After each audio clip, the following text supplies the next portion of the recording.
Right now in real time, California is watching its crown jewel crumble.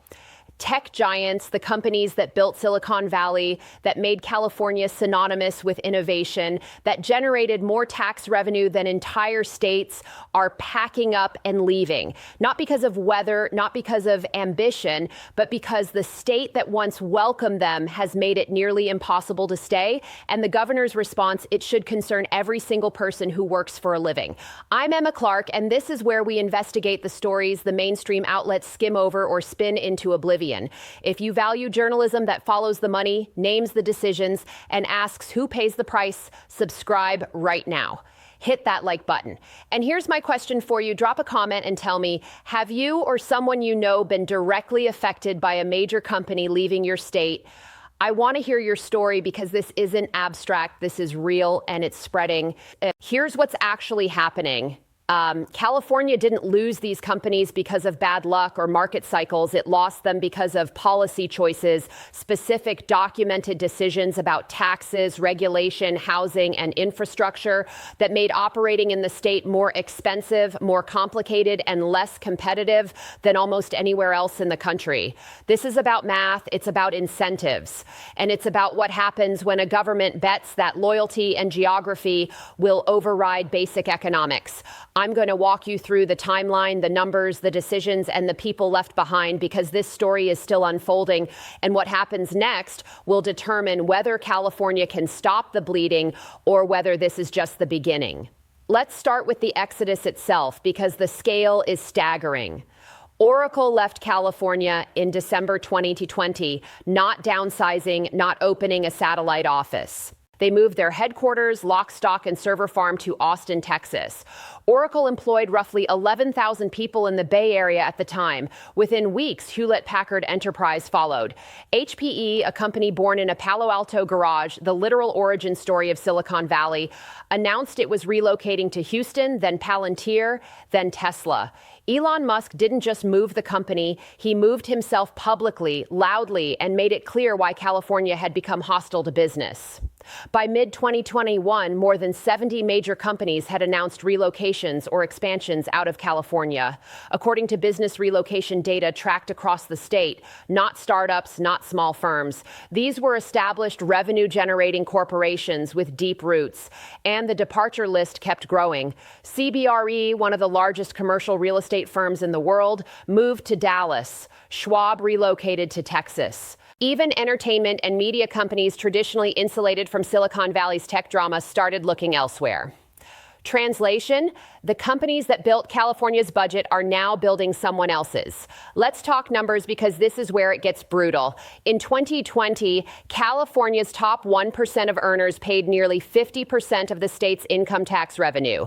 That's not a typo. Half of California's personal income tax revenue comes from the wealthiest 1% of residents. And a huge chunk of that 1% tech executives, venture capitalists, founders, and senior engineers whose compensation packages are tied to stock options and capital gains. When those people leave, they don't just take their salaries, they take their tax base. In 2021 alone, California saw a net outflow of roughly 360,000 residents. That's the population of a mid-sized city gone in 12 months. And it wasn't evenly distributed. High earners left at a disproportionate rate. The state's franchise tax board reported a significant drop in filings from individuals earning over $5 million annually. By 2022, California's budget analysts were quietly revising revenue projections downward, citing unexpected declines in high-income filer activity. Think about that for a moment. California built a tax system that depends on a small group of ultra-wealthy residents. Then it implemented policies that made those residents want to leave, and when they left, the math stopped working. So why did they leave? The governor's response has been to blame politics, to call it partisan theater, to suggest that these companies are chasing tax breaks without regard for values. But let's look at what actually changed. First, taxes. California's top marginal income tax rate is 13.3%, the highest in the nation. That's state tax alone before federal. For someone earning $10 million a year, that's $1.3 million just to California. Texas, zero state income tax tax, Florida, 0. Nevada, 0. Tennessee, 0. The list goes on. And when you're a founder cashing out stock options worth 50 or 100 million, that 13.3% starts to look like a decision with a price tag attached. But it's not just personal income tax. California also has one of the highest corporate tax rates in the country, sitting at 8.84%, 84%. Add federal tax, and companies are looking at effective rates over 25% before accounting for payroll taxes, property taxes, and the labyrinth of local fees. Then there's regulation. California has more than 400 different state agencies, boards, and commissions. The California Environmental Quality Act, CQA, allows almost any project to be challenged through environmental review, and those reviews can take years. Want to build a new office campus? Expect lawsuits. Want to expand a factory? Expect delays. Want to build housing for your employees? Good luck. In 2019, a tech company in San Jose tried to build a new headquarters campus that would have created 25,000 jobs. The project was tied up in CQA litigation for over 3 years. By the time the approvals finally came through, the company had already started shifting operations to Arizona and Colorado. 25,000 jobs delayed, diverted, lost. And then there's housing. The median home price in the Bay Area topped $1.4 million in 2021. Engineers making six-figure salaries couldn't afford to buy homes within an hour of their offices. Families were commuting 3 hours round trip because that was the only way to afford a mortgage. Companies started losing talent not because they couldn't pay competitive salaries, but because even competitive salaries couldn't cover the cost of living. Let that sink in. California created an economy where even high earners couldn't afford to stay. Here's where the dominoes start to fall. First domino, companies leave. Oracle, Tesla, HPE, Palantir, CBRE. The big names make headlines. But behind them are dozens of smaller firms, suppliers, contractors, vendors, service providers. When a major headquarters moves, it takes its ecosystem with it. The catering company that supplied the corporate cafeteria gone, the janitorial service gone, the local coffee shops, the dry cleaners, the daycare centers that depended on that office population. Revenue drops. Hours get cut, some close entirely. Second domino, tax revenue collapses. California's budget is heavily dependent on capital gains tax, which is volatile and tied to stock market performance and tech liquidity events. When the tech sector slows down or relocates, the state's revenue swings wildly. In fiscal year 2022-2023, California faced a budget shortfall exceeding $32 billion. That's not a rounding error. That's a structural gap. Third domino, services get cut. Schools, infrastructure, healthcare programs, everything that depends on state funding starts getting squeezed. In 2023, the governor proposed delaying several major infrastructure projects, including high-speed speed rail segments and highway expansions, citing revenue shortfalls. He also proposed cuts to climate programs, education grants, and housing subsidies. The irony is almost poetic. The state that drove out businesses because of high costs now has to cut the services those taxes were supposed to fund. Now, let's talk about the people this actually affects, because the numbers are easy to ignore until you see the faces behind them.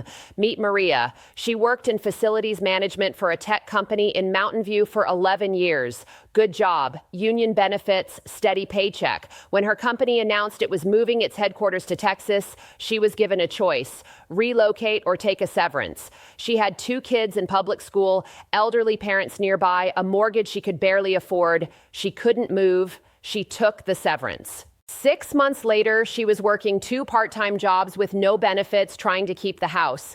She told a local reporter she felt betrayed, not by the company, but by a state that made it impossible for the company to stay. Or take Daniel, a small business owner in Fremont. He ran a company that manufactured custom hardware components for tech firms.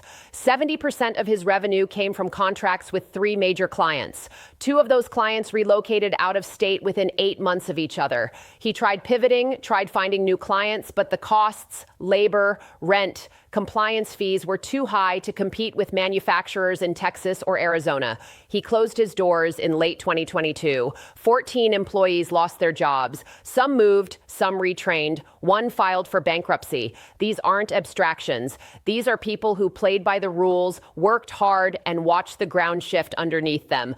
Not because they failed, but because the system they were operating in stopped working. And here's where the legal and regulatory machinery really tightens the screws. California has some of the most aggressive labor and employment laws in the country. The Private Attorneys General Act, PAGA, allows employees to sue employers on behalf of the state for labor code violations, even minor technical ones. Companies face lawsuits over Meal Break Act timing, rest period documentation, wage statement formatting. The settlements and legal fees add up fast. One tech firm reported spending over $2 million a year just defending PAGA claims, many of which were ultimately settled for nuisance value. Then there's AB 5, the law that reclassified independent contractors as employees. It was supposed to protect gig workers, but it ended up hammering freelancers, consultants, and small businesses that relied on flexible labor. Photographers, writers, truckers, musicians, entire professions saw their work dry up because companies couldn't afford the compliance costs. The law was later amended with carve-outs, but the damage was done. Trust was broken. And don't forget the California Coastal Commission, which has veto power over any development within the coastal zone, a strip covering roughly 70% of the state's population. Want to build a manufacturing facility near the coast? Expect years of hearings. Want to expand a data center? Hope you have patience and deep pockets. These aren't theoretical barriers. These are real agencies with real enforcement power imposing real costs. And when companies run the math, they realize that moving to Texas or Arizona or Florida doesn't just save money on taxes. It saves years of time, millions in legal fees, and endless bureaucratic headaches.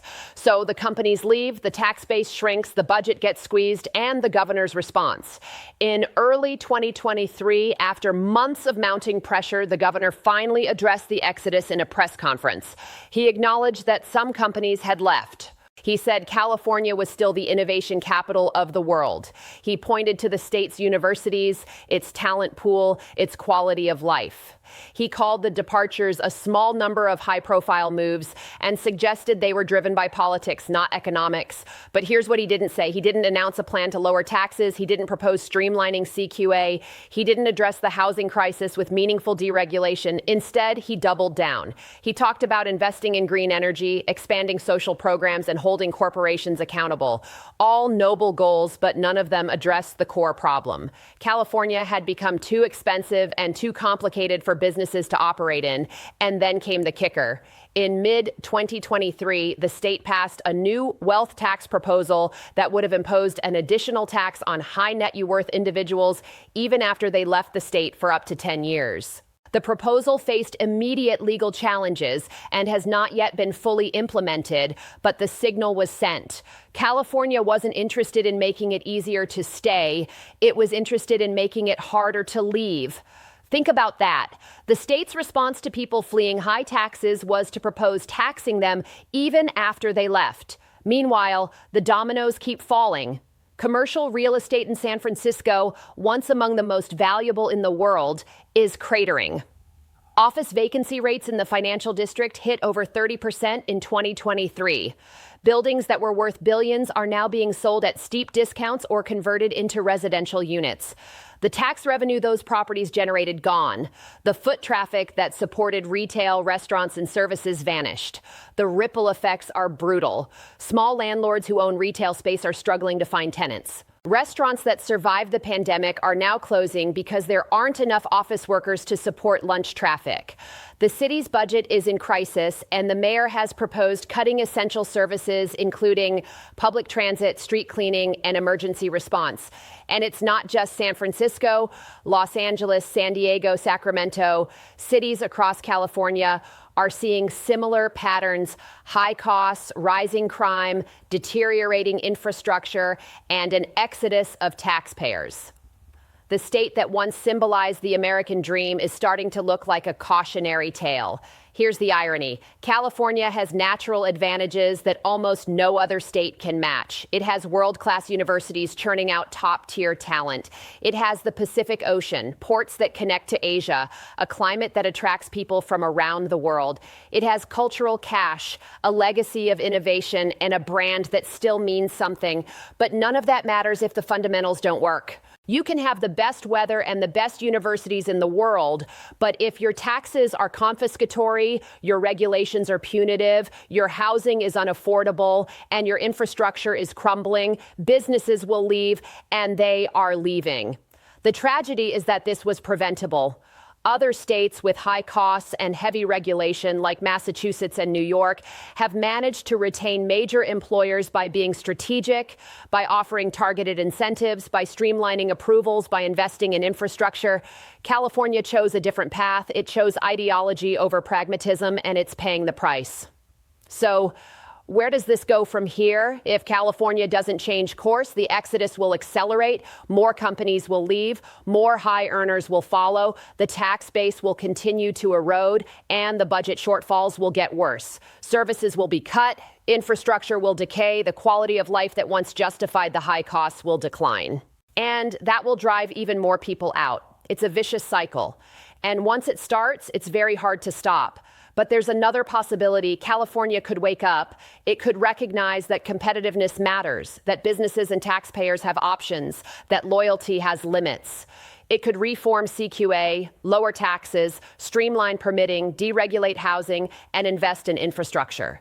It could make it easier, not harder, to build and create and employ people. Other states have done it. California could too, but that would require political courage. It would require admitting that some of the policies that were supposed to protect workers and the environment have had unintended consequences. It would require taking on powerful interests, unions, environmental groups, progressive activists who benefit from the current system. And so far, the governor has shown no willingness to do that. Let me bring this together. California built an economy that depended on a small number of ultra-wealthy taxpayers. Then it implemented policies that made those taxpayers want to leave. When they left, the state's revenue collapsed. Instead of addressing the root causes, high taxes, oppressive regulation, unaffordable housing, the state doubled down and proposed even more taxes and restrictions.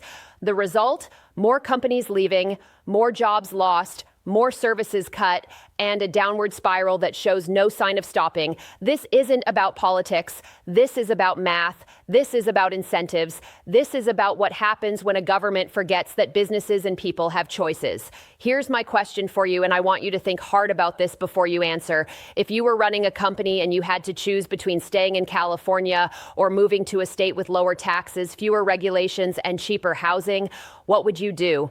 And more importantly, should any state be allowed to make that choice so easy? Drop your answer in the comments. Subscribe if you want to see more investigations like this. Share this video because this story is playing out in real time and people need to understand what's at stake. The governor has responded, but the question isn't what he said. It's whether California will change before it's too late. And right now, the clock is ticking, the companies are leaving, the tax base is shrinking, and the story is still being written right